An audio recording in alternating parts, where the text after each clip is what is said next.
Good morning, colleagues. Can you hear me? Yes, we can. Well, thank you, Prof, for that. Colleagues, my name is Kosie Tunduli. I'm from the Research Capacity Development Unit at the Postgraduate School. I'm delighted to be your moderator for this morning's session, titled The Role of a Supervisor in Preparing Students for Conference Presentations. So we are honored to have Prof. Ramren as our facilitator for this morning session. Thank you once again, Prof, for honoring our invite. And thank you, colleagues, for taking your time as well to partake in this very important discussion of this morning. Colleagues, please do note that this workshop is recorded, so I'll be sharing the recording as well as the presentation of this workshop with everyone who has attended via email, as well as we will upload all the resources via our digital platforms, which is the model communities, PDRF model community, as well as the supervisor model community. So if you are not yet enrolled in any of the mentioned communities, colleagues, we kindly request you to send us an email at supervision course or RCT inquiries. Therefore, we will assist you with the registration. Also, we will be uploading all our resources to the RCT management system, which is the platform available under ULink under services. The last option is RCTMS. If we are experiencing problems with the registration, also email us and we will be happy to assist you. With that being said, colleagues, now allow me to go through some few housekeeping rules. As I've mentioned, I will be sharing the resources of this workshop and I will enable all your mics. If you do have a question, please do make sure you raise a hand, a virtual hand, or alternatively type under the chat and Prof will attend to your question. I'll notify Prof that someone has a question. Prof, if I may ask, would you prefer to take questions at the end of your presentation or you would like to take them along the way as you go with your presentation? I think the questions during the presentation will be quite welcome. I think it will make the session more interactive. Okay. Okay. Thank you for that, Prof. Colleagues, you had Prof, so your questions are more than welcome at any time. You can just raise a hand or type under the chat and I will notify Prof that someone has a question and Prof will attend to your question, or if you would like to make any contribution. So I'll also be sharing a feedback evaluation link under the chat toward the end of the session. So we kindly request you colleagues to take 2 to 3 minutes to fill the feedback in. So especially if you didn't register for this workshop, that is where we'll gather your information when it's time to issue out a certificate of attendance. After 3 days, we will be sending out to all the colleagues who have attended certificate of attendance with all their personal details, which include your title, your staff number or your student number, and all your full name. So please do make sure you fill in the feedback and you register for the workshop so that we capture your correct details, colleagues. And now, colleagues, allow me to introduce our facilitator. I'll just go through his bio quickly. Prof. Ramnaran is a professor of science education and the director of Kalstim Research Center at the University of Johannesburg, South Africa. His main research interest is in inquiry-based science education with a particular focus on its uptake in South African classrooms, where the unequal funding policies of the previous apartheid education system have resulted in learning contexts that are complex and diverse. His research is highly impactful and has been published in high-ranking journals within his disciplines such as Journal of Research in Science Teaching, Science and Education, Internal Journal of Science Education, Research in Science Education, Studies in Science Education, and so on. He is the associate editor of the Q1 journal, Research in Science Education, and has served on the editorial board of a journal of Research in Science Teaching. He is currently being rated by the National Research Foundation, also known as NRF. He is also a member of the Academy of Science of South Africa. He has in excess of 30 years experience in both basic and higher education. With that being said, colleagues, I now introduce our facilitator, Prof. Ramnaren. Thank you once again for joining us in this very important discussion. We are honored to have you as our facilitator, and we're looking forward to a productive and insightful discussion. And also to all the colleagues, I encourage interactive engagement. So don't be shy. If you do have a question, you can just stop Prof at any point of his presentation by raising your hand or alternatively type under the chat. Prof, I now hand over to you. I'll be here to monitor the chat as well as the colleagues who have attended. If they do have questions, I'll let you know at any point of time. So thank you. You can proceed with your presentation. So thank you very much for that introduction. I really appreciate it. Good morning to fellow researchers, students, and colleagues. I also see that some of my own students have joined in, so that's really great. So yes, as I've been introduced, I am Umesh Ramnarayan. I am from the Faculty of Education, and I work at the Research Center, the CALS team, which is a Center for Advanced Learning Technologies in Science, Technology, Engineering, Arts, and Mathematics. So at the center, we are exploring these different technologies and trying to understand how these technologies can better support the teaching and learning of the STEM subjects. So I am a professor in science education, but most importantly, I am a supervisor.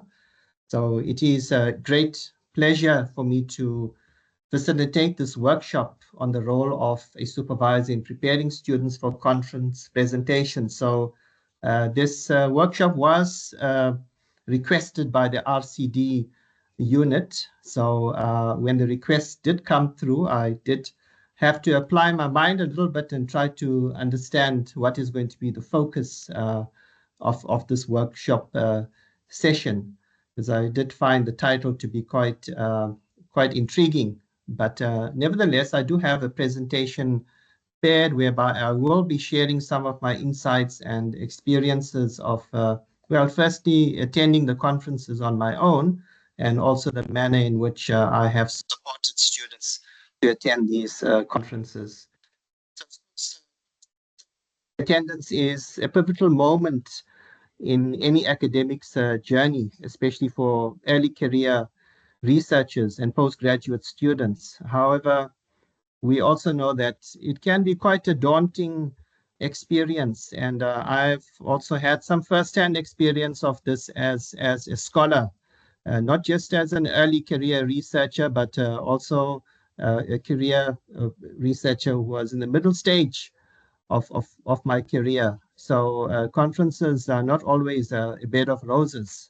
However, they are very important, and one has to attend to them, attend the conferences, because I always believed that they are oxygen for intellectual stimulation. So yes, as we have been introduced, I really would want the session to be interactive, engaging, and so on. So you are very welcome to post your comments at any stage. And if you have a question to ask, please go ahead. I'll also be calling upon you to share some of your experiences as students. Also, we have supervisors who have joined us here as well. So they are also welcome to share some of their own insights.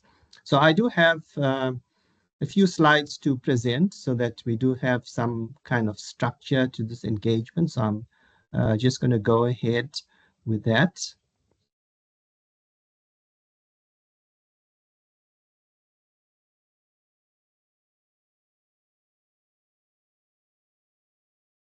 Okay, I think you should be seeing it now. If not, just indicate. So as I Yeah, Prof, indicated, we can see your presentation now. You okay, can that's proceed. that's wonderful. Great. So you can see I've got a cartoon over there generated by AI, and I think a lot of the time when we think about presenting at a conference, the fear does strike in, and we don't always look forward to presenting our work at conferences, but it should not be that way. So, as a supervisor who has supervised many students over the years, I've always believed that our responsibility is more than just providing guidance and support for research. We are also mentors in academic socialization. And our role is to build up the confidence and to empower students so that they feel confident enough to present their work at whatever fora that presents itself. So, presentation will explore why conferences matter in the first place, what challenges do students face, and how we as supervisors can play a more proactive role in preparing them for success. Because it's also my experience when I've seen students present their work, a lot of the time they are underprepared for it, and we should not be setting up students for failure.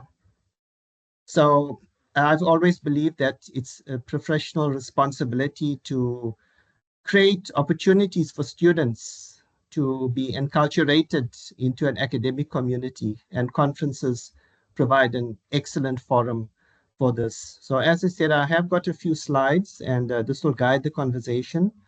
I will share some insights. I will also be drawing upon your own experiences, and supervisors who are present are very welcome to make their input as well. Okay, so the first question I have is why early career academics should attend conferences. So conferences fulfill a very important function because they provide a platform whereby students can showcase their research to a wider community. Of course, there are different ways in which the research can be disseminated. So first and foremost, it is through the dissertation or thesis that is written. Articles can also be published of the dissertation, but I really believe that a very effective form for showcasing the research is to present to an academic community and to present in person. It also allows direct access to leading experts, potential supervisors for maybe future studies, and also collaborators. It enhances academic visibility. It's an excellent networking opportunity. And at these conferences, students can also get feedback from experts in the field, seasoned academics. And this can be really useful, I think, in providing important insight into the current research and also future research studies that could be embarked upon. Beyond visibility, the conferences are also spaces of learning where students can sharpen communication and argumentation skills. They then also start to see themselves as a part of the global scholarly community. And students start to feel a real sense that they belong as part of this academic community, and this starts to shape their academic identity. So as we can see, there are very strong reasons as to why students should be disseminating their work at conferences. Okay, so I just want to share uh, a few testimonials from students based on their experience of presenting at conferences, and I'm sure uh, some of this you would be able to relate to yourself from your own personal experience. So I'm just going to highlight. Yeah, so the first one, I'll just read out. This conference made a significant difference to my professional development. During a time when I was applying for jobs and seeking dissertation guidance on a subtopic.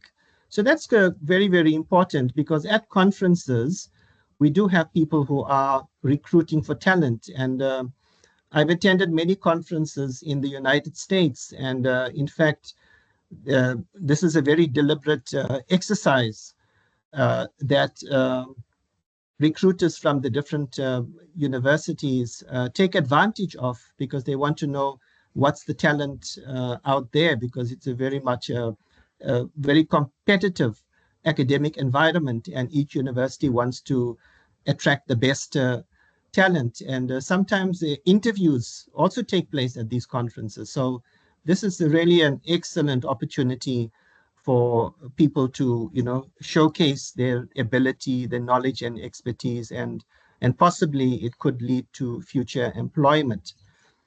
The next testimonial is, in addition to giving me an opportunity to practice my presentation and communication skills, I received invaluable feedback on how to transform my presentation into a published article. So this is also another intention that students have in mind, that when they present at a conference, a lot of the time it's a short paper, and the plan there is to then convert this paper into a fully fledged manuscript that can be submitted to a journal and eventually be published as an article. So here's an opportunity that, before submitting anything to a journal, to get some feedback on that work. And if you can get that feedback from the experts in that field, that really could be invaluable in going back to the drawing board perhaps, and shaping that paper towards an article manuscript. The third one, I met one of the presenters who turned out to be a very well-known professor in my field, and we had a pleasant exchange over coffee that turned into us sticking together throughout the day, and eventually it was lunch. So this is also important because here you get to meet people in a social space, and conferences are social spaces where you get to interact more informally with people. And this could also end up, building a strong academic relationship, and then you could reach out to the person after the conference. So I've got an activity here. As you said, the session is going to be really interactive and engaging. So I just want to put it out to you now to write a brief testimonial of your own experience in attending a conference. And whether it's a positive or a negative, we'd really be keen to hear about that. So I'm just going to allow a few minutes, perhaps 3 minutes. And if you wish, you can post it on the chat, or you could raise your hand if you want to talk about it. So let's allow some time. I'm really keen to hear from you on that.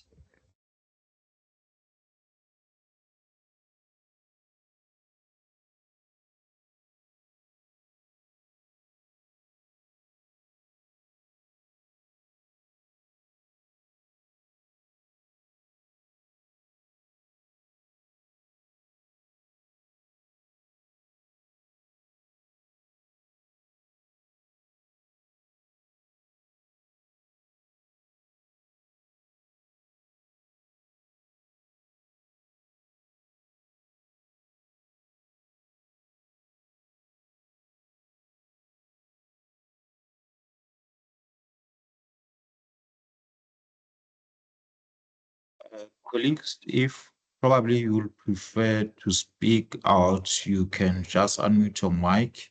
I've enabled all your mics, or alternatively, you can just type under the chat, as Prof have mentioned.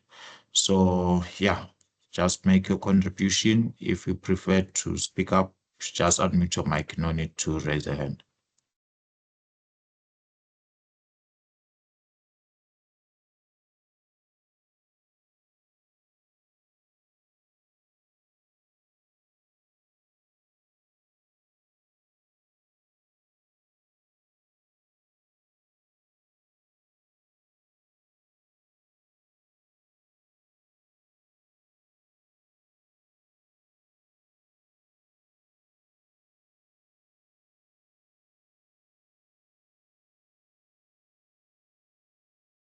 So colleagues, please do go ahead.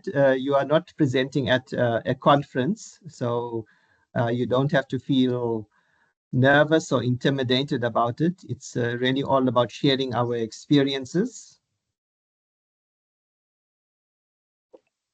Good morning, team. Good morning, Prof. Thank you Good for. morning, Betty. How are you? I'm good, thank you. Thank you for the Great. insightful session.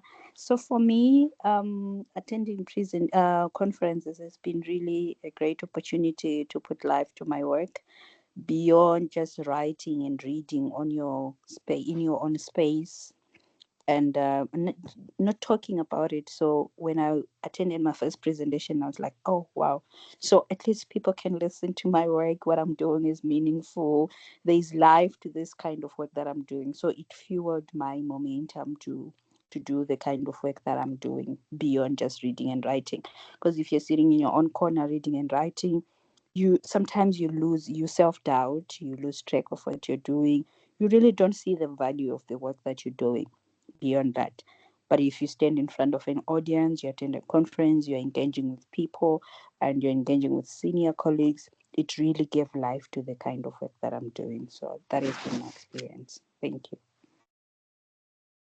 Thank you so much, Betty, for sharing that. And it seemed to be a positive experience that, you were getting very useful feedback on your work. And you're quite sure, quite right that, academic work can be quite lonely. And a lot of the time we are just working in our own spaces. And, especially if you are teaching, that tends to dominate our work a lot, and we don't really get the opportunity to interact with colleagues and scholars. I mean, my first-hand experience, this is very unusual that when I do go to these conferences and sometimes international conferences, and there's an opportunity whereby I get to interact with my own colleagues from within the country, which is very strange. I look at Wits University.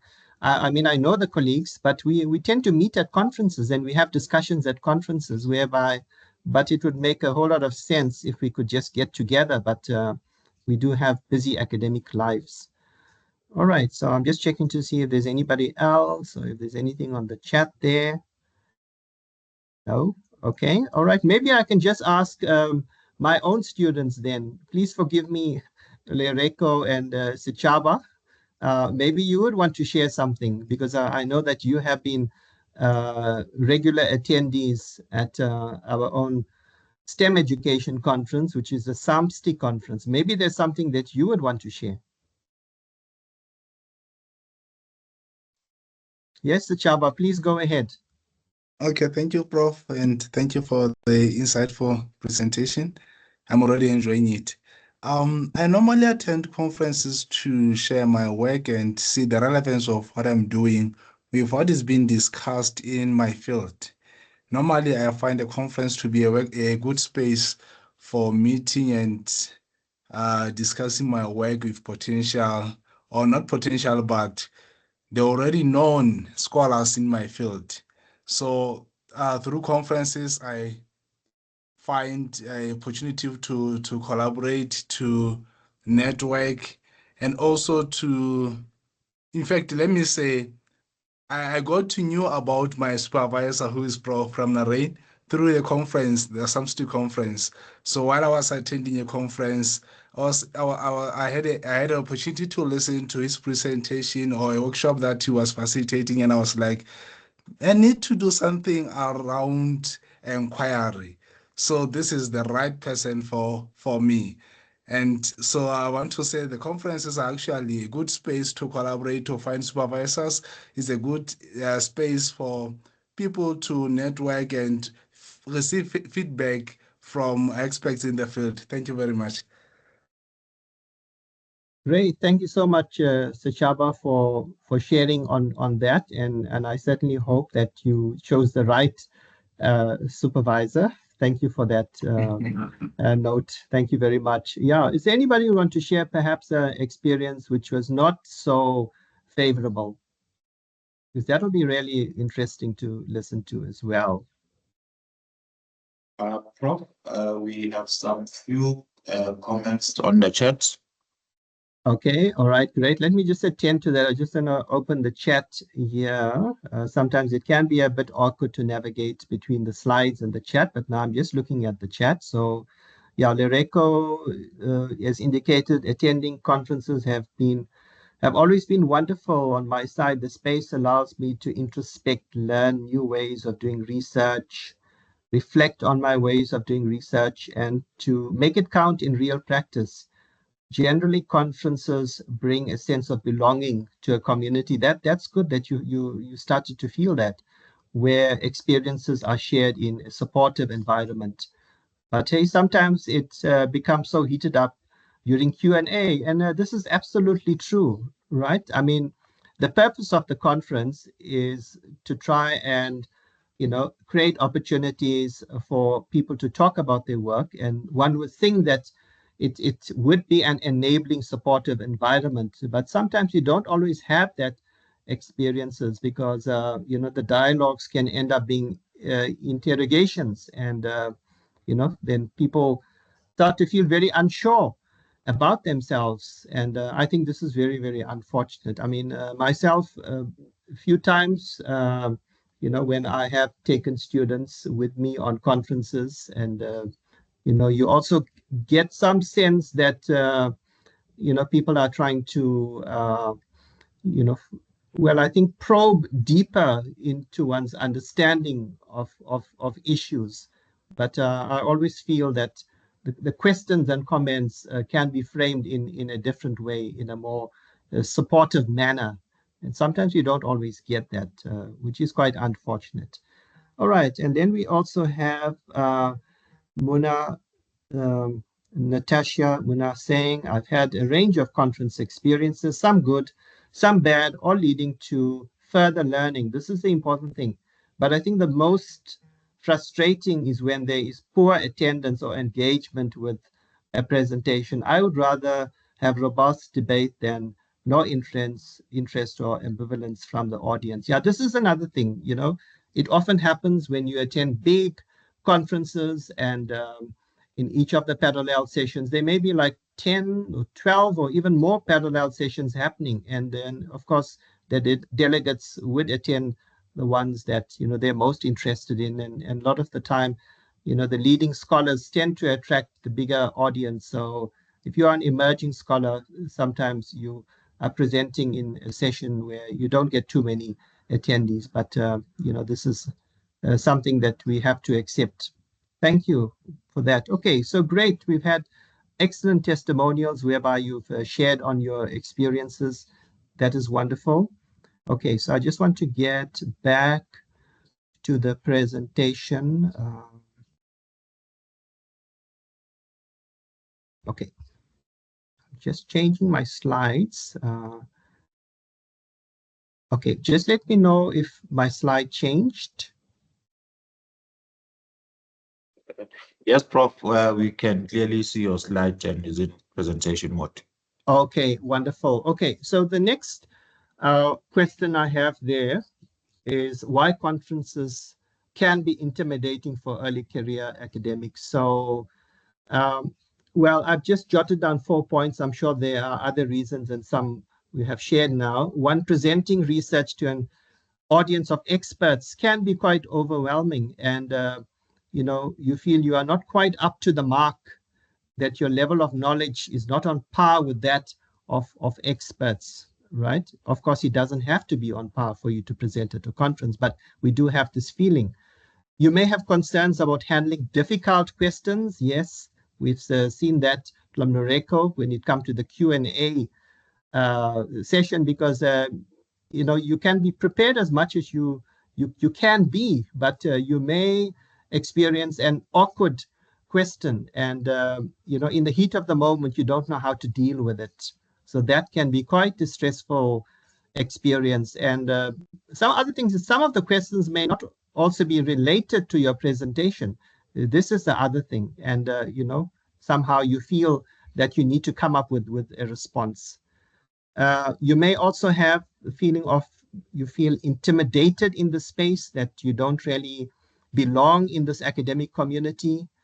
There may be self-doubt when comparing your presentation to that of established scholars. All right. So these are some of the issues that we need to be aware of, and supervisors need to be aware of these anxieties and find ways to prepare the students so that they are able to do their presentations with a high degree of confidence. Right. So the next question I have here, and this relates to the focus of the presentation, is why would the supervisor be involved in preparing the student for the conference? So, well, I've got a reference here to what supervision is all about, and this is by Bailey, and it says supervision is not only a scholarly process of guiding students to rigorously apply systematic research methods, but it is also a dynamic process, and it is a journey of growth and empowerment. And so this is an entrusted responsibility that supervisors have to ensure that the students are supported in their academic growth and the students are empowered with the knowledge and the skills, and so that they become confident enough to be able to present their work at these different platforms. Supervisors play a crucial role in shaping students' academic journey. So if one looks at this quite broad definition, one also come to realize that the responsibilities of supervisors are quite multifaceted. And of course, at the University of Johannesburg, there is the student supervisor agreement form, which articulates very clearly the role of the student, the role of the supervisor. So it is not just ensuring the quality and rigor of the research being done, but the responsibility goes beyond that, and it's about supporting the students in the academic growth and empowerment. Okay, so we come to another activity. So as you can see, the presentation is going to be interspersed with these activities. So I have this question here now, and that is, how should the supervisor support a student who wants to attend a conference? Okay, so we're going to allow a few more minutes, and then we will listen to you, and you can post on the chat or you can raise your hand, and it will be really great to hear you.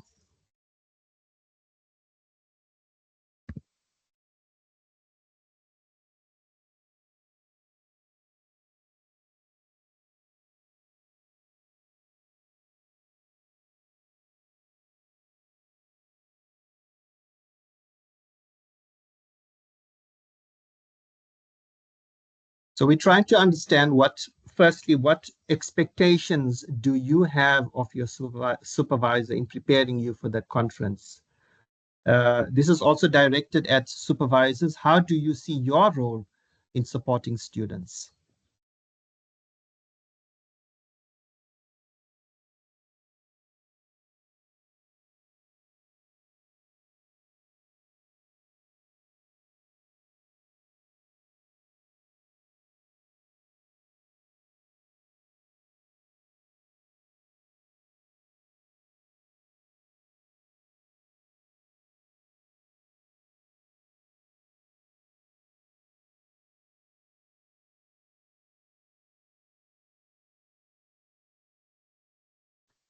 So I see that Sally has made a comment there, and I'll just read that out.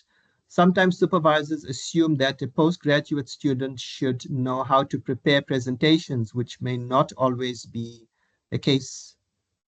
Full support should be provided across the level of qualification, as this is a learning curve. Yes, absolutely. So, okay, so let's try and flesh that out, and let's try and understand the nature of the support.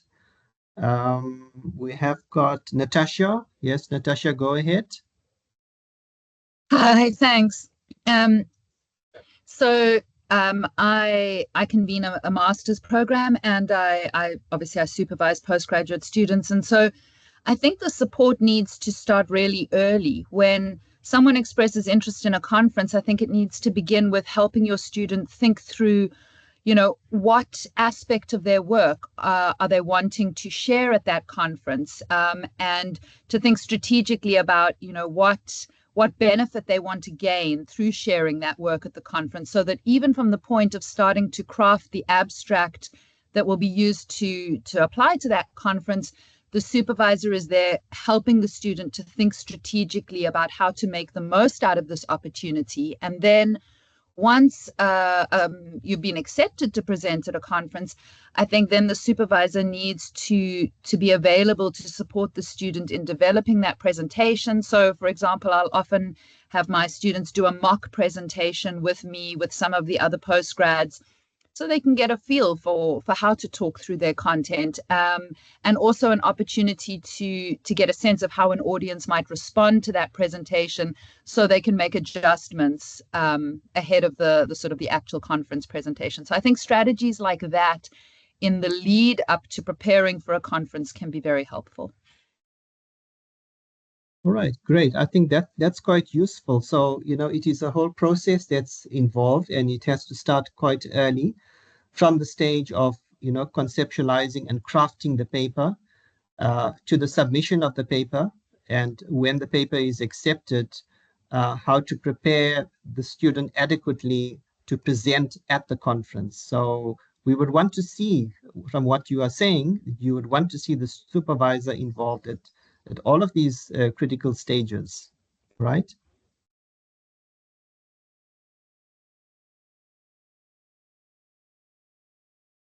Okay, great. Yes, so we've got Sally there again, who's just added to what she said previously. I'll read that out. Assist with selecting the appropriate conference, very, very important. Help with funding and provide technical support. Okay. Jelly, maybe you want to just elaborate on what you mean by the technical support, please. Okay, thanks. Morning, everyone. Well, elaborating on technical support, I'm referring to the structure of the paper and the requirements of the conference, following appropriate structures and sort of how do I put this?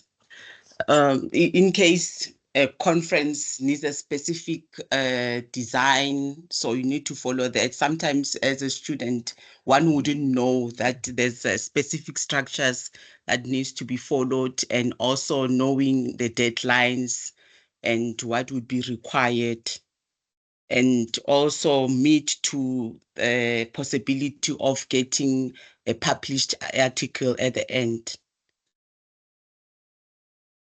Okay, no, thank you very much. You are quite right. I mean, the format of conference paper, it does differ from one conference to the next. Conferences have the specific requirements, there are templates and so on. So the students may not be familiar with this, and that's where the supervisor support and guidance comes into play. I mean, and another technical aspect that students may also struggle with is the submission system, the online platform that's used for submission. And, sometimes mistakes can be made there as well.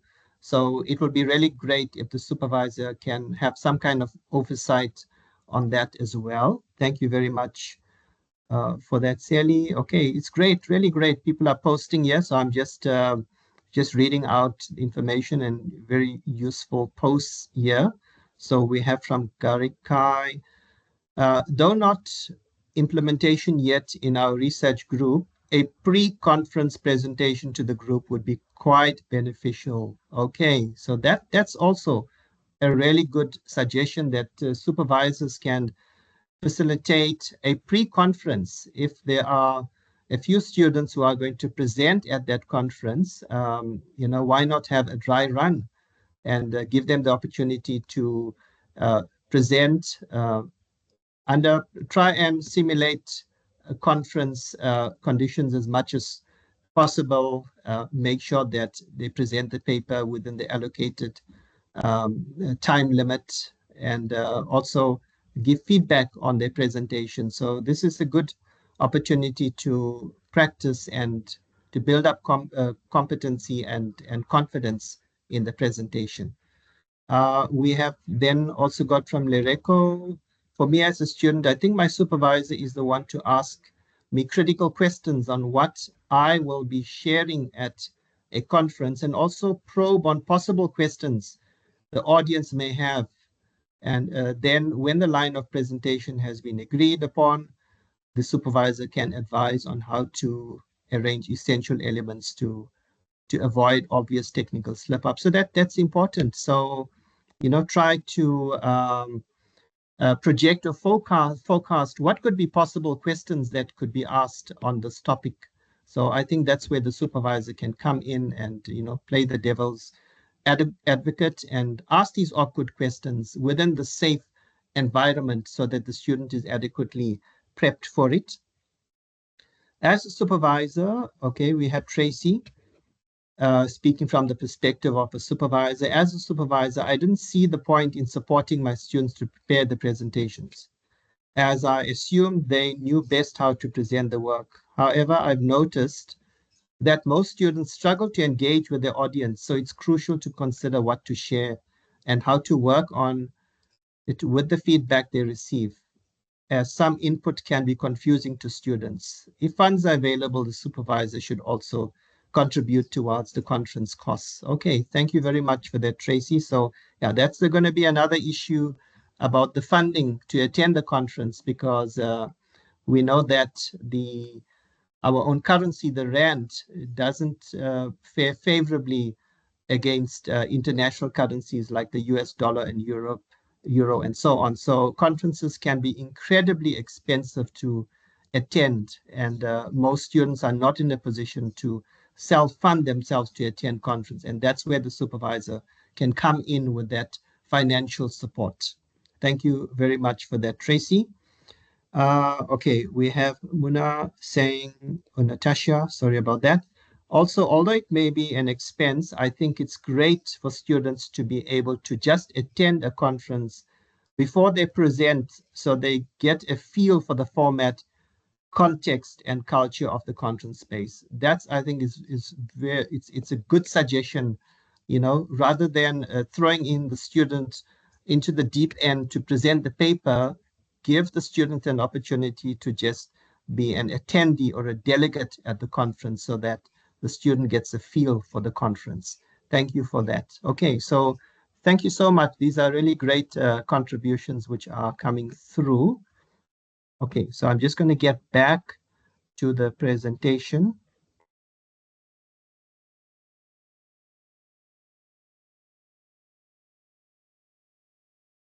Okay, so drawing on this, and what other students have said from my own interactions with them previously, I think many of the ideas here are encapsulated in this slide. So the one is to identify suitable conferences for students, because there are many conferences, and not all of these conferences are equal. This is the important thing to bear in mind. So we will just zoom in on that first point just now. A supervisor can play a role in guiding the abstract, because some conferences, they just call for an abstract, and then if that's accepted, they would then call for a short paper or a long paper. So I think supervisors can certainly help also in the academic writing of the paper, provide feedback on presentation rehearsal. So exactly that's what we had here. So have the dry run, a pre-conference before the actual presentation.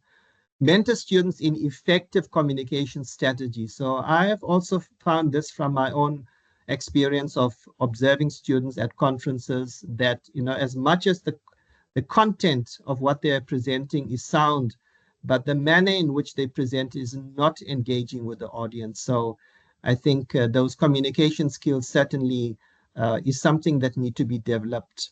And as we had over there and mentioned now in more than one post, is to provide the funding support.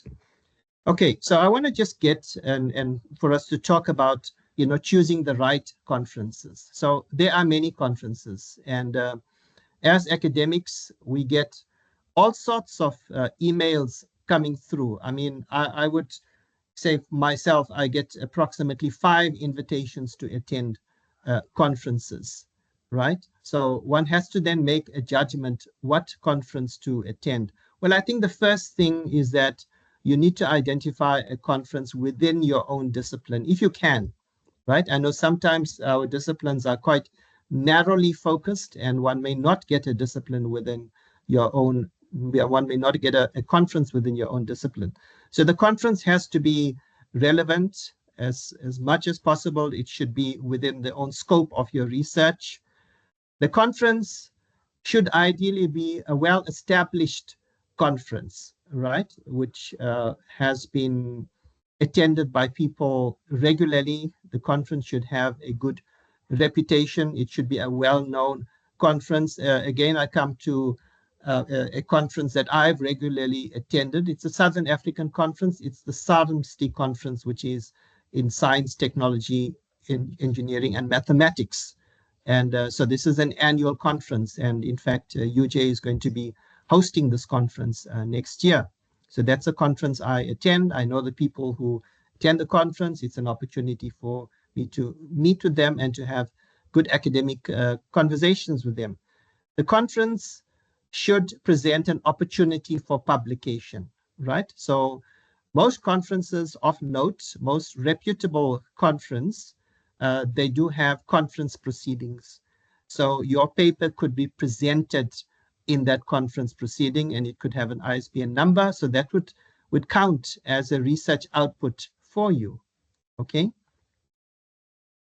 The supervisor can also guide on what could be possible networking and collaboration potential at this conference, because if the conference is well known, familiar to the supervisor, he or she would know the people who attend the conference. So if you are doing a study in a particular field, the supervisor could say with some confidence, if you go to this conference, these are the people you're going to meet, and these are the scholars that you have been citing in your literature review. And so this will be a great opportunity to engage with such people. The conference may also have professional development opportunities. So leading up to the conference days, you may also have workshops. And so you could attend this, and you could then empower yourself and build up your knowledge and skill set in a certain area. So to my knowledge, the premier conferences that I have attended have always had a workshop sessions built into them. Look at practical considerations. So the practical consideration is about, well, the one is the finances, right? Where is the conference going to be hosted? If it's in the United States, if it's in Europe, if it's in Asia, if it's in Australasia, take into account that it's going to be quite a costly conference for you to attend. And aside from the cost, it would also mean that you are going to have to take time off from work, because you have to factor in now the travel duration. You have to allow maybe one day to acclimatize there, and then you've got to count the number of conference days and then also the travel back. So these are very important practical considerations that you need to take into account. Okay, so I want to talk on predatory conferences, because as I said, I receive many conference invites, and I'm sure you also receive these invites. And sometimes these invites can be quite alluring. They can be quite inviting, because the language that you use is trying to stroke your ego, and trying to highlight the work that you have done, and taking note of what you have done so far. And it can be quite attractive, but the intention itself may not be so honorable. And we have, just as we have predatory journals, we also have predatory conferences. So what are these conferences? These are illegitimate, these are low quality academic gatherings, which are organized primarily for profit and not for advancing scholarly work. So one has to look out for them, and we will talk about some of the red flags just now. But I just want to share with you, some recent invites that I have received via email. So the first one is the 12th edition of International Conference on Neurology and Brain Disorder. Now, I don't know whether it's actually a predatory conference, but, I start to wonder, why would I be invited to attend this conference? Because it is not in my field. My field is in education, and this is on neurology and brain disorder. So to me, that's like a red flag. It's like an alarm bell that I need to take note of. Okay, so one can also see where the conference is happening. It's if one attends in person, it's in Orlando, Florida, in the US, which is a lovely place to go to, of course. All right. And some of the key highlights indicated there, traditionally what one would associate with the conference. Okay, so it's certainly a good way to sell the conference. Another one which I received also quite recently, and this was the fourth edition of the Psychiatry and Addiction World Conference, and this was in Bangkok, Thailand. Again, a very nice place to visit, and it looked at mental health, psychiatric care, addiction medicine. So I also start to wonder why these invites are being sent to me. Yeah. Okay. Right. And then another selling point there is that we are pleased to offer you one of our 5 complimentary in-person presenter slots. All right. So you see, all of these things are to try and lure us into a financial trap whereby we expend our resources and go to these conferences, and they turn out to be something quite different to what we envisaged. A lot of the time also that you pay the fee and you go to a place, to a hotel, and the conference does not exist. So these are traps, and we have to be very wary of them. So I just listed some of the red flags that I have spoken about in trying to identify these predatory conferences, right? So one is, of course, the invitation and how it is sent to you, and the language that's sent to you is very complimentary to the work that you have done. So it's too good to be true invitations. It's overly broad, or it has a very vague scope. So it's not really clear what it is all about, because I've also noticed in some of these conferences that the themes, there's a whole long list of themes, and it's basically accommodating almost all of the disciplines. So to me, that's also another red flag. The scope is vastly different to your area of work. So as I said, when I received these invites, and quite clearly this does not relate to my work, why would I be sent this invite? If there's a website created, one goes to the website and looks at the organizing committee, and there again, there will be some red flags that will be signaled to you, because there may be academics who are listed there you cannot recognize, or even worse, they list academics who are well known, and then when you make the inquiry, and the academic is completely unaware that this conference is being held and his or her name being used. So so they can be quite smart about it as well.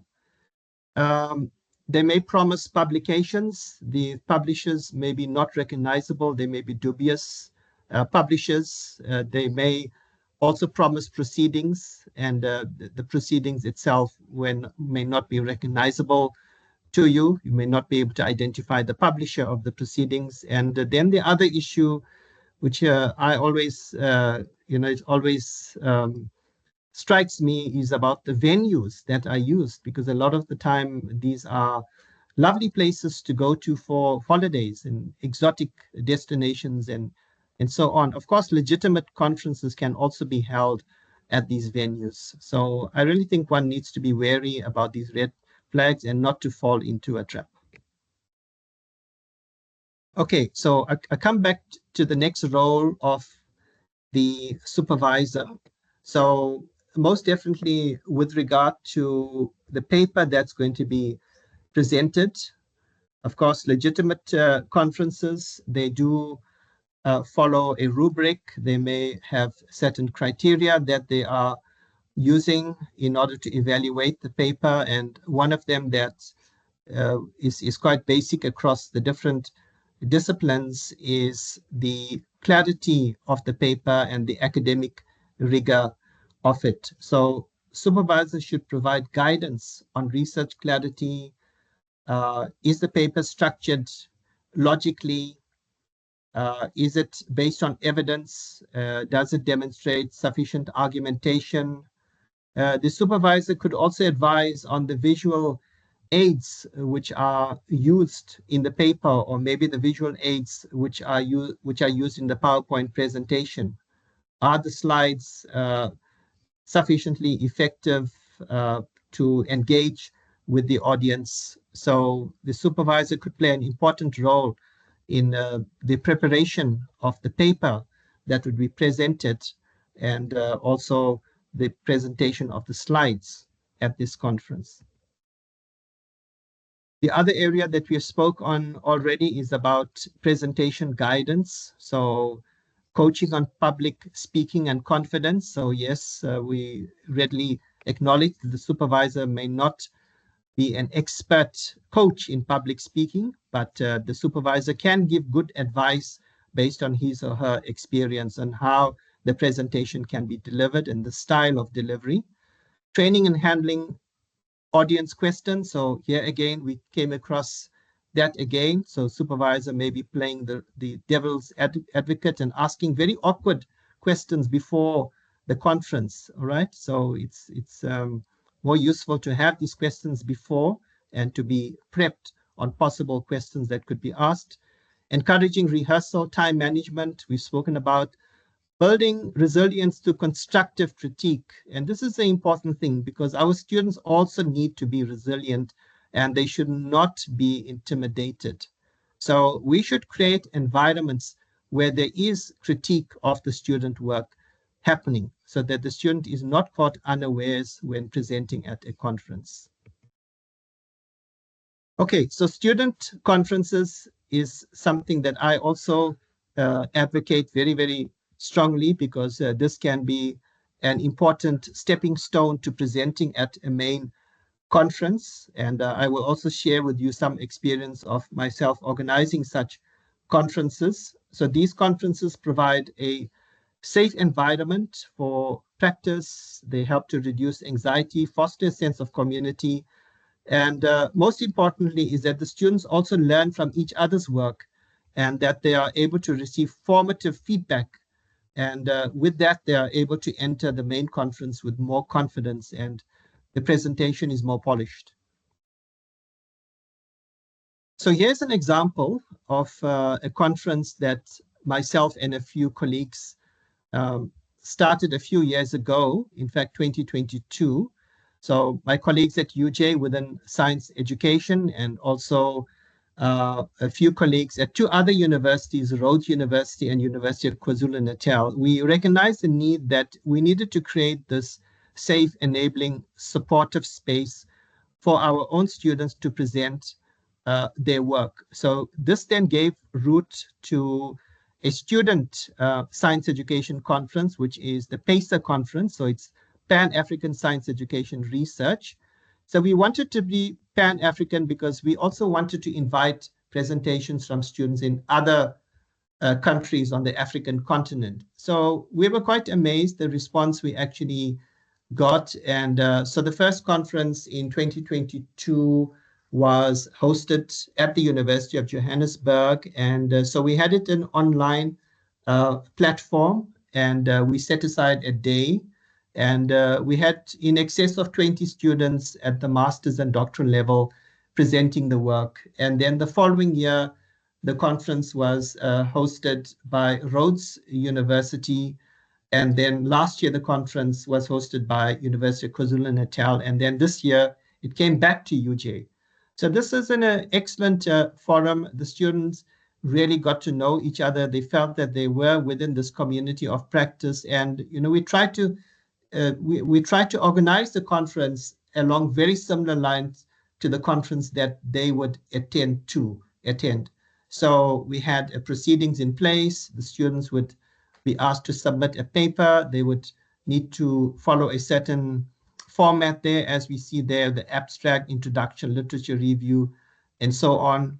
And the paper itself would undergo a blind peer review process, and we would give them the feedback on it, and they would have the opportunity to make the revisions and to resubmit the paper. And at the student conference, we also have a keynote speaker, a plenary speaker. This year we had Professor Daniel Capps from the University of Georgia. So this student conference is something that really been growing from strength to strength, and students see the value, and the students then work on this paper, and then they submit it to another conference where their paper is recognized as research output. So I'm just sharing with you the program that we had for this year. So you can see it's very much aligned to what you would expect at a fully fledged academic conference, if I might put it that way. So we have the opening, the welcome, and then there are slots for the students to present their work. We have a discussant. So this is giving students, the opportunity to present their work in that safe space and within the community of students. And students are also getting to know each other's work, and they're able to connect with each other after the conference and sharing on the knowledge and having healthy academic exchanges.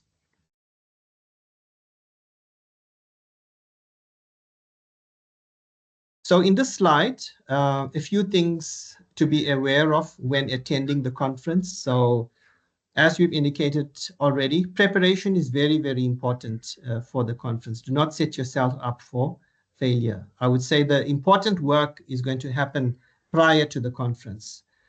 During the conference, professional conduct, very, very important, because remember, you are within a community of academic scholars. There is a certain protocol that people follow. You are expected to behave and conduct yourself in a certain way. I think the dress code is also quite important, and that's where your supervisor can advise you how to dress up for a conference. Is it formal? Is it semi-formal? And conferences differ from each other, but the supervisor would be in the best position to guide you on that one.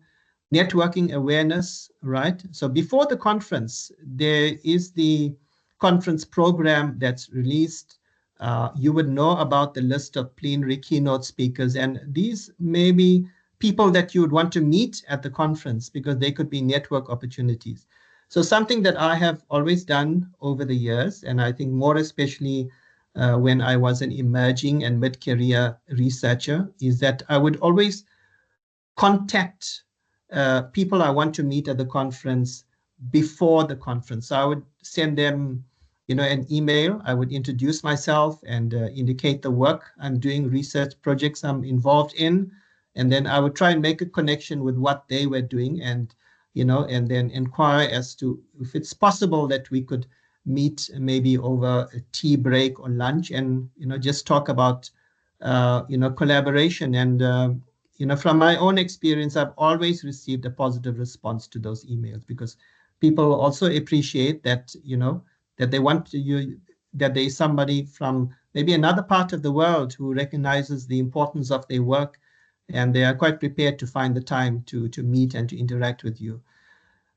Cultural, ethical awareness, as I said, we go to these different parts of the world. It's really a very culturally enriching experience to meet people who speak different language. There are different cultural practices. So it's always a good idea just to do some homework about that, so that when you meet someone, maybe there's, a certain way in which you greet a person. So one has to, abide by those protocols. And then also looking at the presentation, as I said, this is the dry run that's going to go into it, and being aware of what are the guidelines to present your work in your particular slot, how much of time is allowed, and do you need to do a PowerPoint presentation? Do you need to have the slides on a memory stick?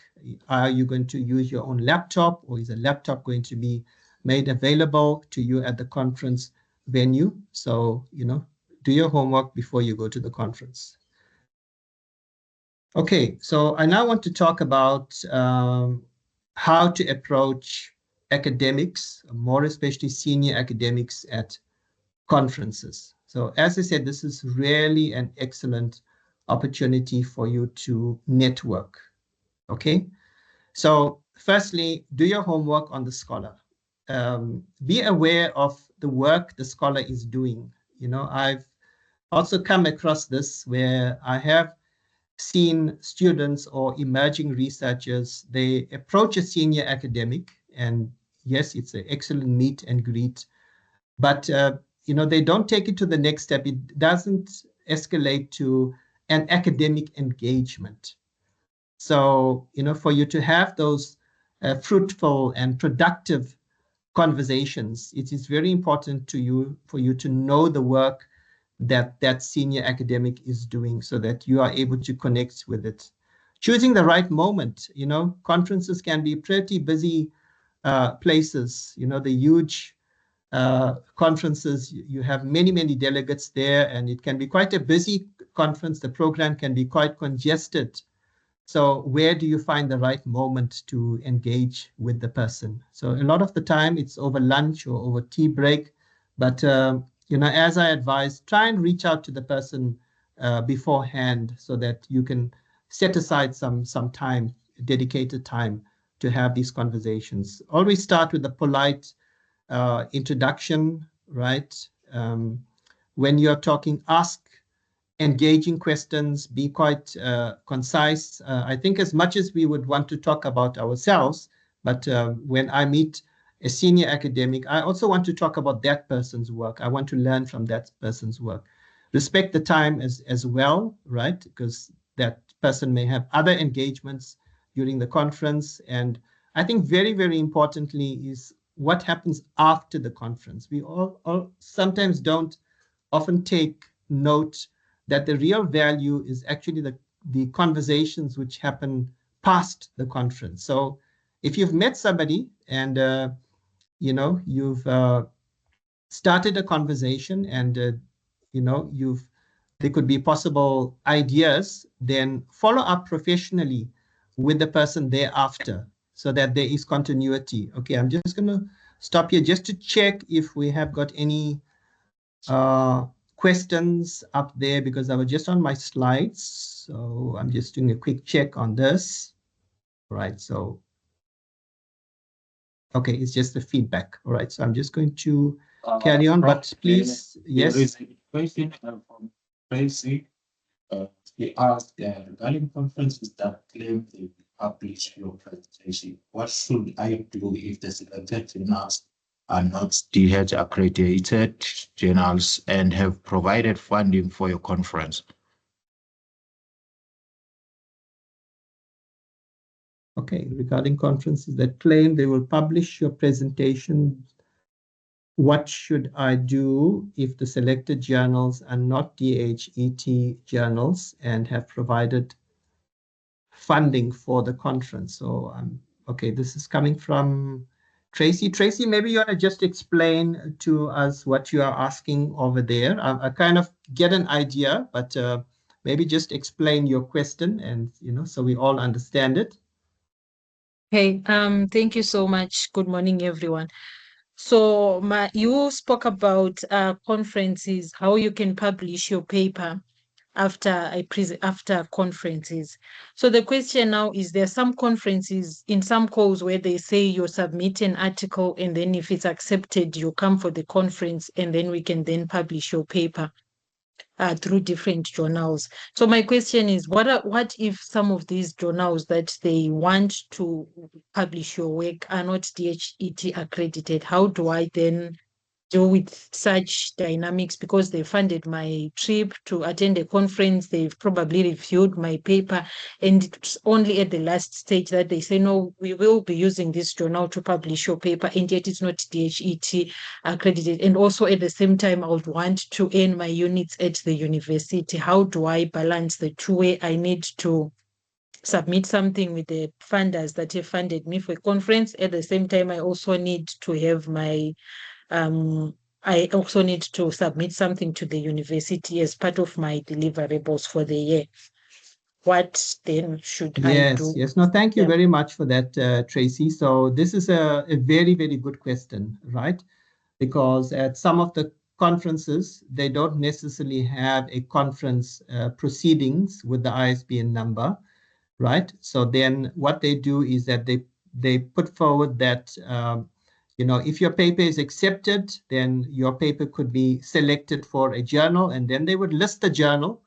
And when we look at the list of journals, we notice that it is not on the DHET list, right? So if that paper is going to be published, it is not going to count for research output in South Africa, and it's not going to then yield, subsidy for the university and for yourself. So that can be quite problematic, right? So I think again it comes down to, what do you see the purpose of the conference as, right? So we are within the system here, which is driven by research output, right? This is the expectation of the university. But conferences do not all need to be for research output. And I know this takes some kind of convincing that when you attend a conference and you present a paper, that it should not always result in a research output. So it's difficult to convince our line managers of that. It's about the system that we find ourselves in.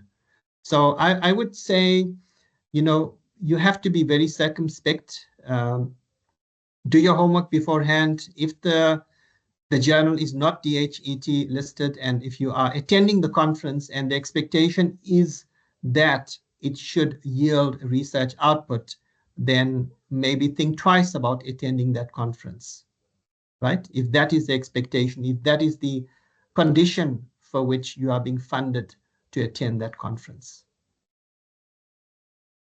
Thank you so much. Okay, thank you for that, Tracy. Okay, I don't see any other of the questions, so I'm just going to get back onto the slides.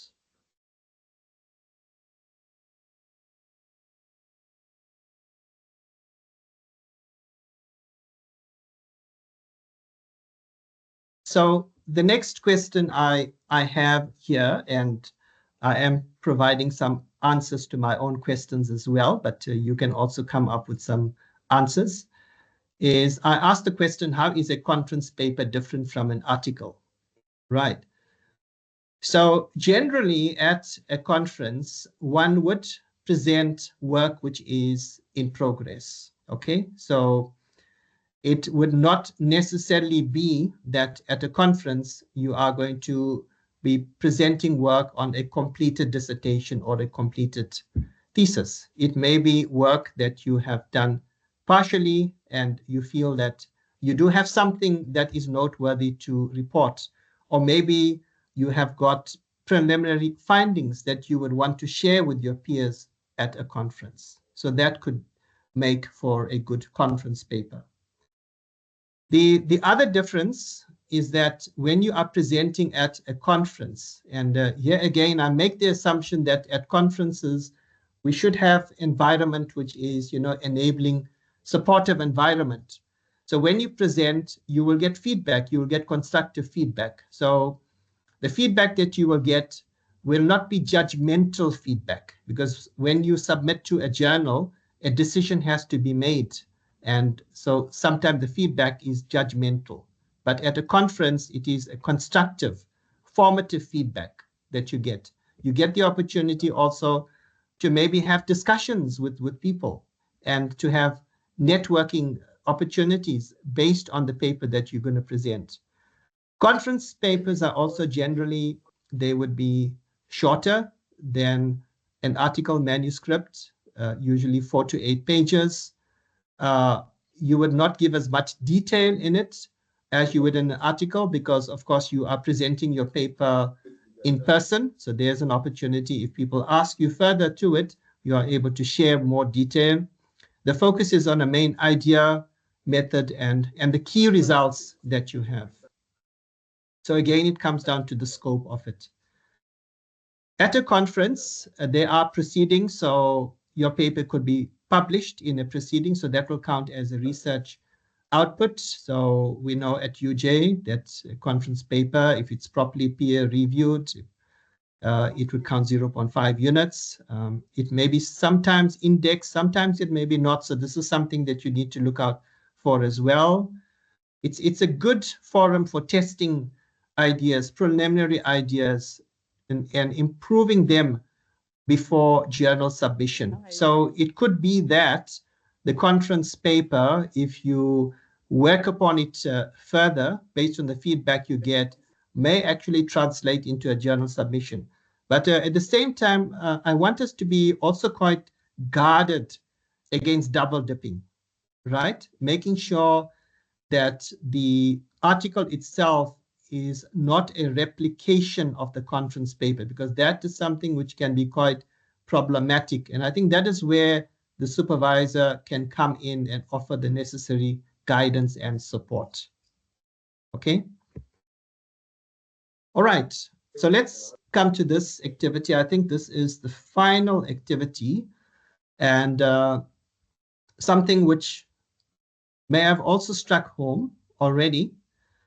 Did you have a conference paper rejected, and what were some of the reasons?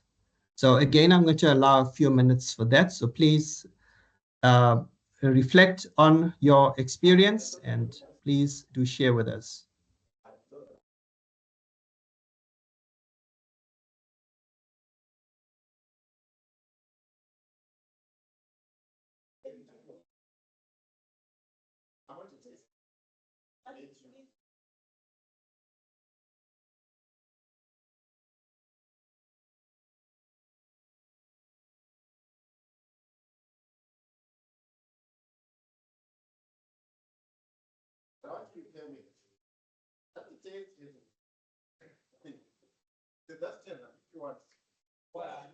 Colleagues, you can also unmute your mic and share if you would prefer to speak rather than typing.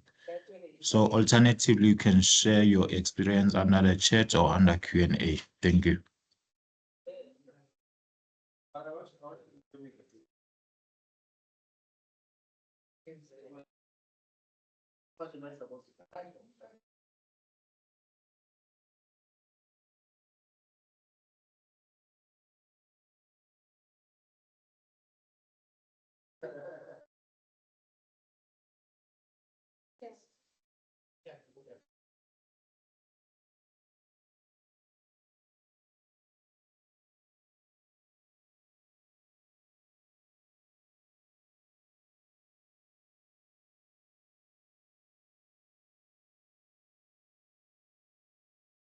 So I'm just looking out if anybody has had that experience. Well, if you've not had a paper rejected, that's really, really good.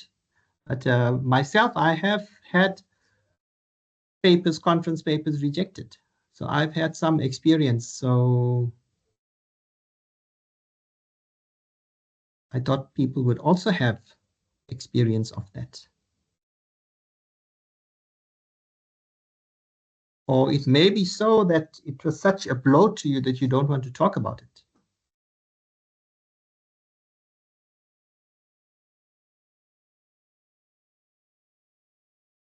Good morning, Prof. Good morning, everyone. Good morning. Yeah. Thank you very much for that insightful presentation, Prof. I am Dr. Salani from the Faculty of Education, a postdoctoral researcher in the Department of Mathematics, Technology, and Science Education. Yes, I have that experience of paper rejections, and these are very, very common in academic publishing. Even excellent researchers face them. And journals usually give specific reasons in reviewers' feedback or editors' notes.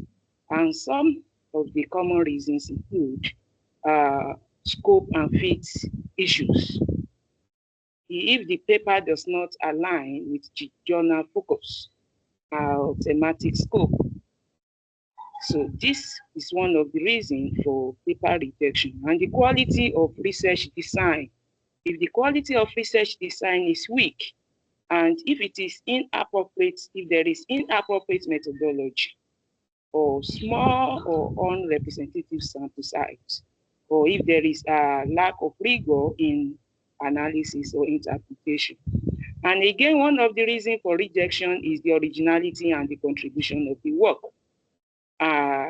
For instance, if the paper does not clearly highlight its contribution to knowledge, these are the reasons for paper rejection. And again, if your researcher is writing, there should be the paper should be subjected to grammatical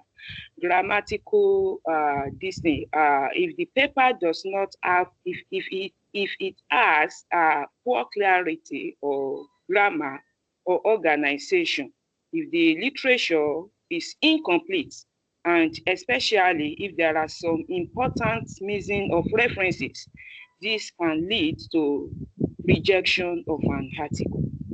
Thank you. Hey, thank you so much. So, of course, you were talking about a journal submission, but of course, exactly the same as you mentioned here would apply to a conference. You mentioned about the scope of the paper need to be aligned with the theme or focus of the conference, about the research design, the rigor of the research, language issues, and so on. So thank you very much. I mean, these are all the boxes that need to be ticked before we attempt to submit, right? So thank you so much. So we have got here Noel. Noel, please go ahead. Yeah, good morning, Prof. I'm not so sure if it is going to touch very well on the issue you were discussing about. It has to do with it's not a rejection like per se, but it was like a criticism. When you are a qualitative researcher, then you go and present where there is most of the participants are quantitative researchers. So I don't know what is the difference between those people, because they do tend to criticize each other when you present your data. For example, the participants for the qualitative researchers is just, you can take a minimum of 8, 10, 15, but then for the quantitative, they need a large number. So that way, usually we face some challenges when you present a paper. Of course, even when you are discussing with them, they try to criticize. At some point, you just end up maybe feeling uncomfortable, because there is a lot of criticism, especially on the numbers. And when you try to explain to them, this is how we collect data and how we present the data from that few number. So they don't understand such things. So sometimes we face such challenges when you don't get such guidances from the supervisor. So this is also critical for me. I experienced it usually when I try. For example, I use the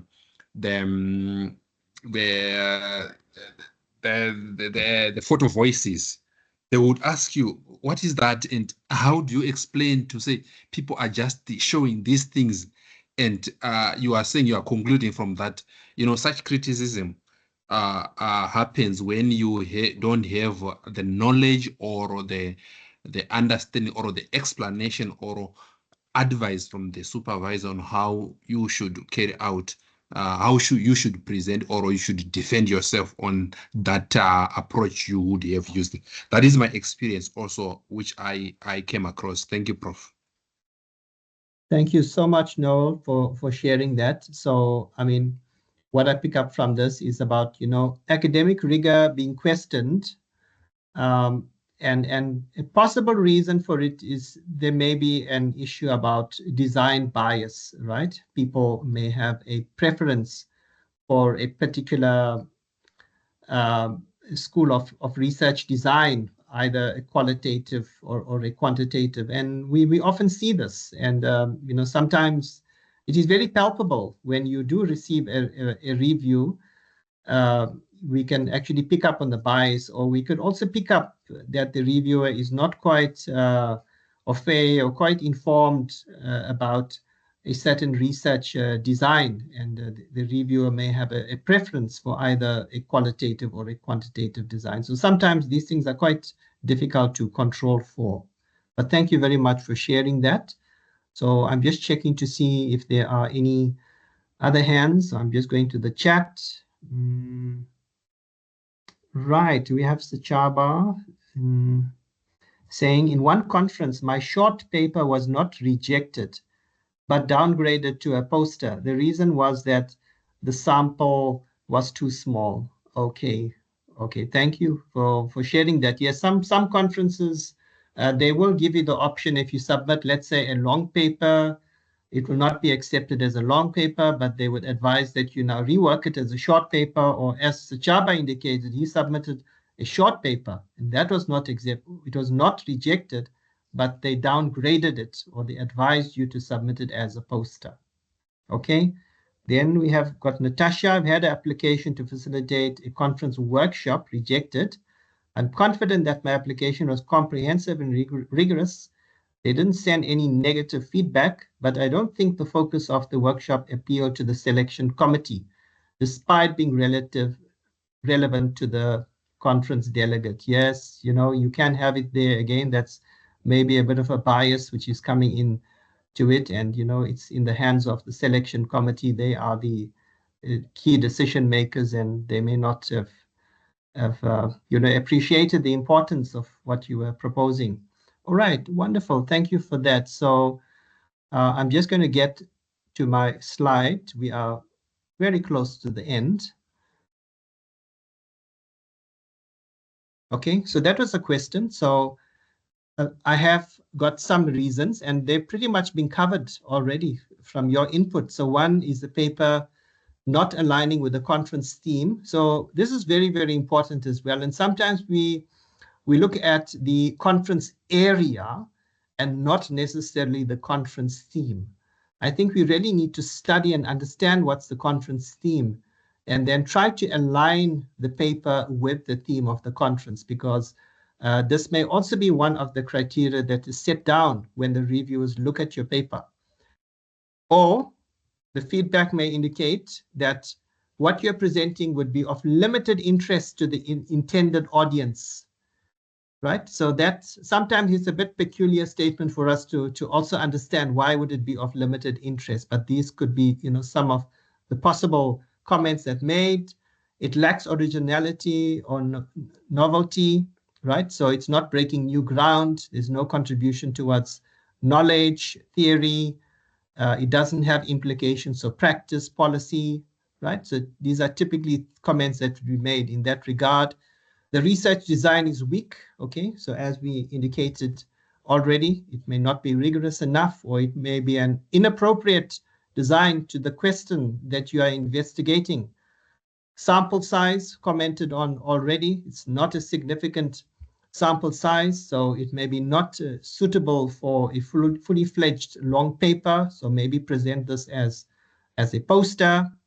But we must also say that even good papers may be rejected, right? Because some conferences are quite popular, and so good papers may be turned away because the conference can only accommodate a certain number of submissions, right? Because there are limited slots. And so this is the unfortunate thing, that a good paper may be rejected, or you may be advised to present the paper as a poster. So that is what I wanted to say, but here is now a final opportunity for us to round things off, and for you to make further comments, or if you have got questions, I would invite you to do so, please.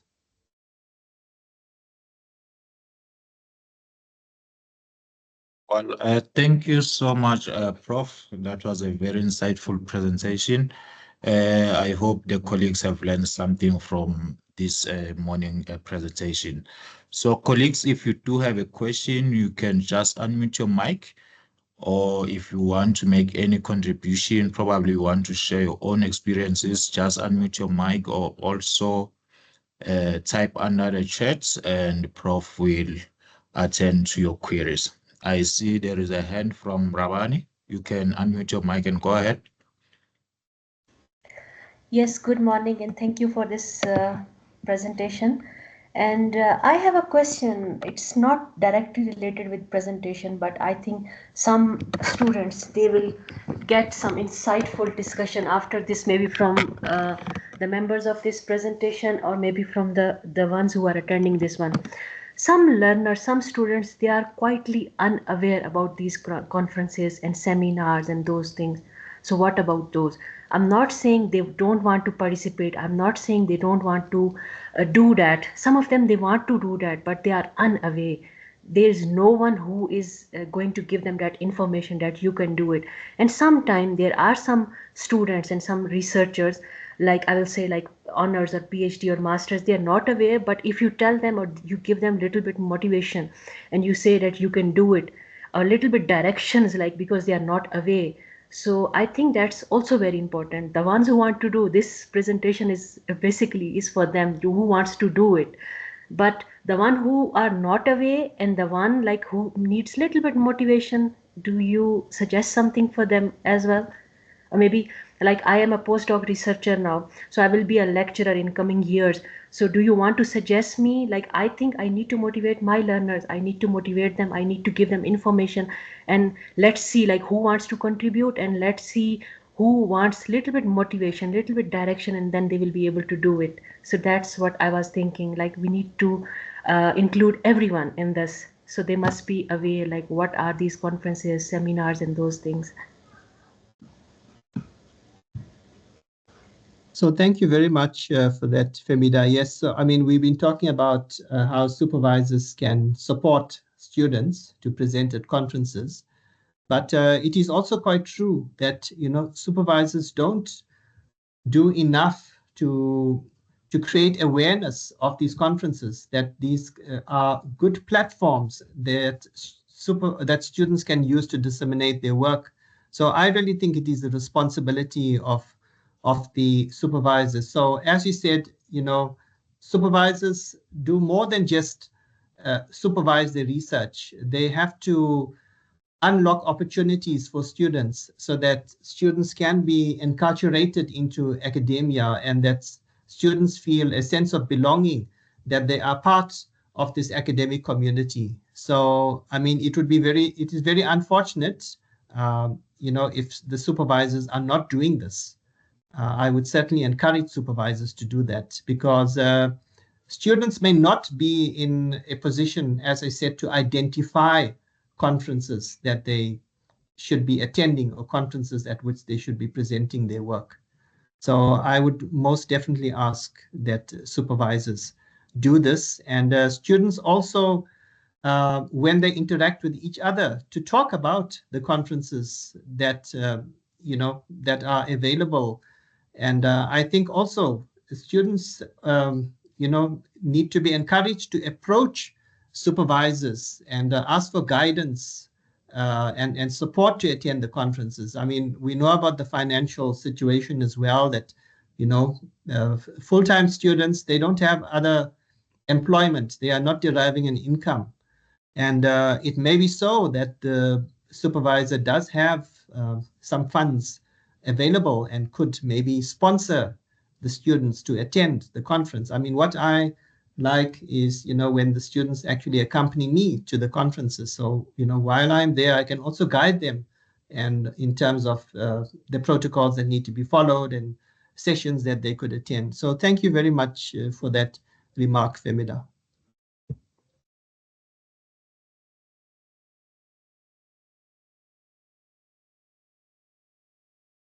Okay, so we are just checking if there is anybody else.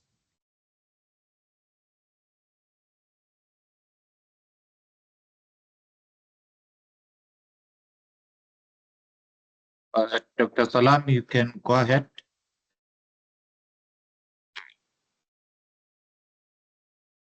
Yeah, thank you very much.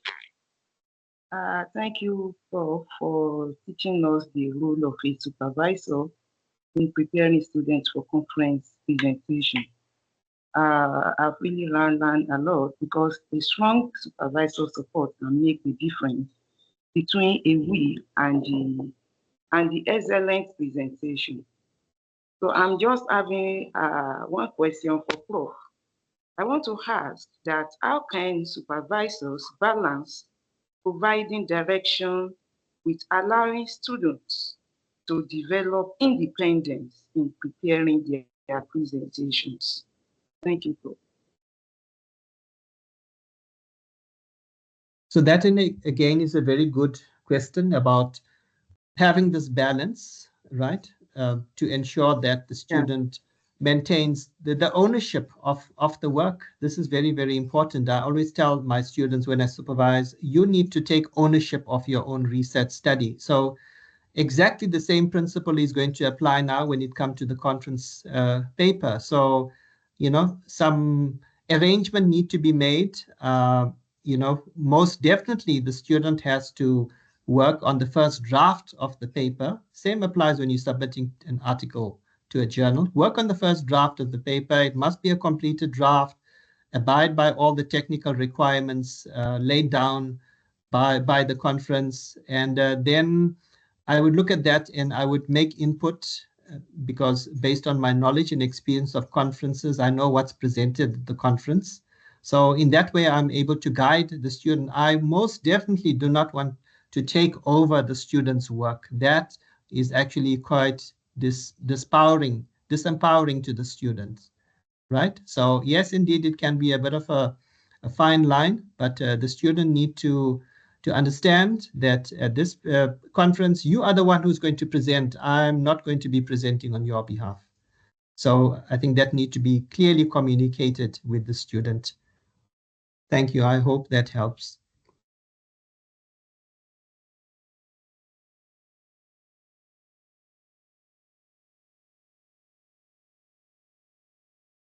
Yeah, I think we are doing probably a final check to see if there's anything else that's coming through.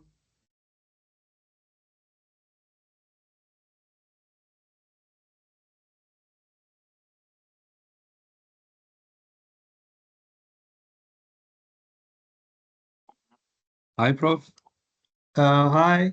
Hi. Prof, not a question, just a comment. I just want to say thank you for facilitating this session. I really enjoyed it and I actually learned quite a lot. So thank you very much for your time and for facilitating the session. We really appreciate it. Okay, no, thank you very much. I really enjoyed the session. I appreciated the interaction we had. It was meant to be a workshop, and I think it was a workshop. So thank you so much, and I wish our students all the best, that they will be presenting at conferences very, very soon, and having a good experience of it, and that you will be able to develop your scholarship even further through the interaction that you have with other scholars at conferences. And also greatly appreciated that we had some supervisors here as well, and important insights that they made. So thank you very much to all of you.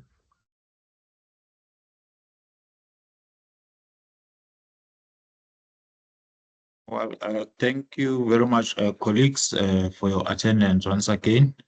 I don't know if we will be closing anyone out if we end the session now. If anyone still has a question, let me give it about 30 seconds. You can just unmute your mic. Yes, I see. Wait, someone had raised a hand. Oh, okay, I lost the person who previously raised their hand. So colleagues, if you do have a question for now, you can just unmute your mic and ask a question. Alternatively, you can type under the chat. Let me see if we have anything from the chats. Well, we have a comment from Mangoba.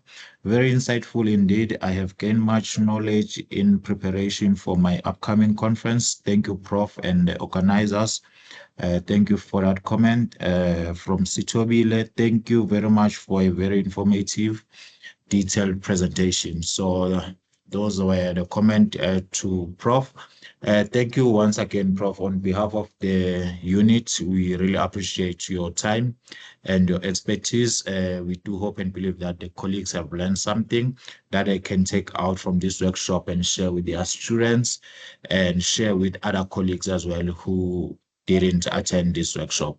So as I've mentioned earlier, colleagues, that the recording of this workshop as well as the presentation that Prof used, we will share with within our digital platforms, the module communities, PDRF, as well as the supervisor community, as well as on the RCT management system. So we will send out those resources, colleagues, and also we will share the certificate of attendance.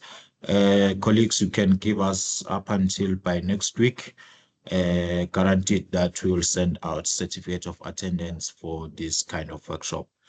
Once again, thank you to everyone for taking your time, and thank you to Prof. This was very insightful presentation. Prof, before we can close the session, probably any last word from your side, and I can officially end the session if there are no questions. No, I think I've said the last words. It's just to encourage our students to attend conferences. There is really something special about being at a conference, especially if it's an in-person conference, and for you to experience that environment and to meet people from different universities, and if it's international, meeting people from different countries and different cultures, and for us to have not just a knowledge exchange but also a cultural exchange. So I certainly hope that the students will take advantage when these opportunities present themselves. Thank you. Thank you again. I see some few comments. Dr. Natasha, many thanks for the thought-provoking presentation. I appreciated the rich engagement. Indeed, colleagues, thank you also for your contributions, for engaging and asking questions and sharing your experiences. We really appreciate your presence here. And also, we give thanks to our facilitator as well for taking his time. Prof, we will share the feedback once we have all the feedback filled in. We'll share it out with you probably by end of next week, as well as the full attendance report of this workshop. So colleagues, we kindly request you to take your 2 to 3 minutes to fill the feedback so that we can share it out with all our facilitators. With that being said, colleagues, thank you so much. I'm now officially ending this session. You can have a great day further. Be lookout for our upcoming workshop as well, that we will share out the communication for you to register and attend those workshops. Thank you, colleagues. Have a great day further. Thank you so much. Thank you so much.